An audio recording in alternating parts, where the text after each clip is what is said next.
ঝিনাইদহে মুরাদ হত্যা মামলার পলাতক আসামি র্যাবের অভিযানে গ্রেফতার। বিস্তারিত দেখুন প্রতিনিধি সুলতান আল এনামের পাঠানো তথ্য ও ভিডিওতে। ঝিনাইদহ সদর থানার চাঞ্চল্যকর মুরাদ হত্যা মামলার এজাহারভুক্ত ২ নম্বর পলাতক আসামিকে গ্রেফতার করেছে র্যাব ৬ এর CPC-2। দেশের আইন শৃঙ্খলা পরিস্থিতি স্বাভাবিক রাখতে এবং নাগরিকদের নিরাপত্তা নিশ্চিত করতে র্যাব বিভিন্ন সময় গুরুত্বপূর্ণ অপরাধের রহস্য উদ্ঘাটন ও অপরাধীদের গ্রেফতারে কাজ করছে।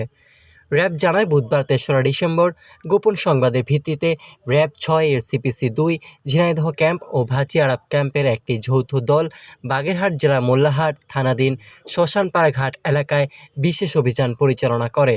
এ সময় গত ২৯ নভেম্বর ঝিনাইদহ সদর উপজেলার পভাটি সিটি মোড়ে সংঘটিত মুরাদ হত্যা মামলার ২ নম্বর পলাতক আসামি আলমকে গ্রেফতার করা হয়। তার বাবার নাম মৃত কাজেম মণ্ডল এবং বাড়ি পভাটি এলাকায়।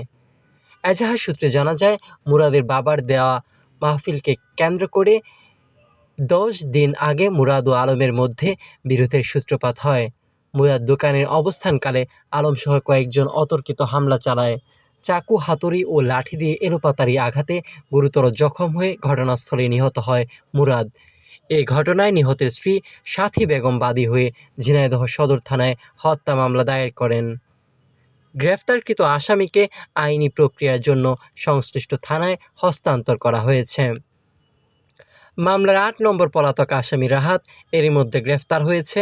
অন্য আসামিদের ধরতে র্যাবের অভিযান অব্যাহত রয়েছে বলে জানা গেছে।